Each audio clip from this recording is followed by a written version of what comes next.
I had a very bad experience as soon as I had opened up Modern Steelworks.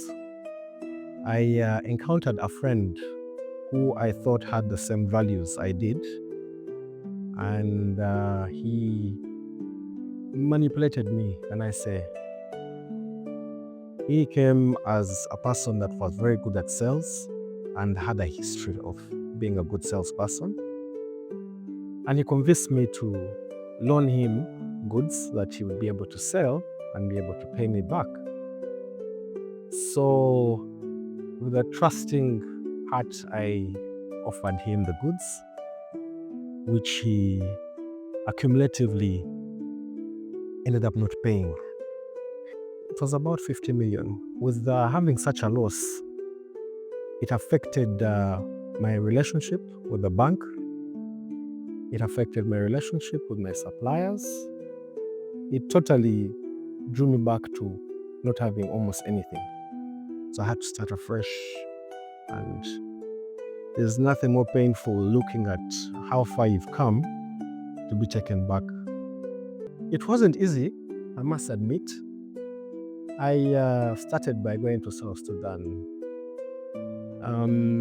That period, I knew that I wasn't bankable, and at that time, I had my grandfather's property in the bank, and that's how I managed to get my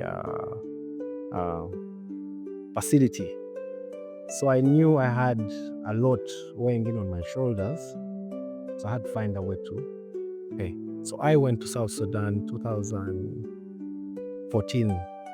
That's right after the war that had broken out in 2013 October. My purpose for going there was to be able to sell steel products that I had asked one of the steel manufacturers in Uganda to loan me to be able to sell. Purpose was to cover the debt that I had been put in. I got onto the 9 p.m. bus. At the time, I don't think I had a lot of fear. I pretty much knew I was done and nothing seemed out of my reach. So I reached Sudan the next day at 4 p.m. because we had some breakdowns along the way. And the bus park where we stopped, there was a Ugandan gentleman working at a site. So I went to him straight, given the fact you could tell I knew he wasn't from there. So he was very friendly, so I got lucky. And he accepted for me to rent where he was staying, because at that time all hotels were taken up and there was nowhere anyone would put you up. Even the locals had to stay in hotels for safety.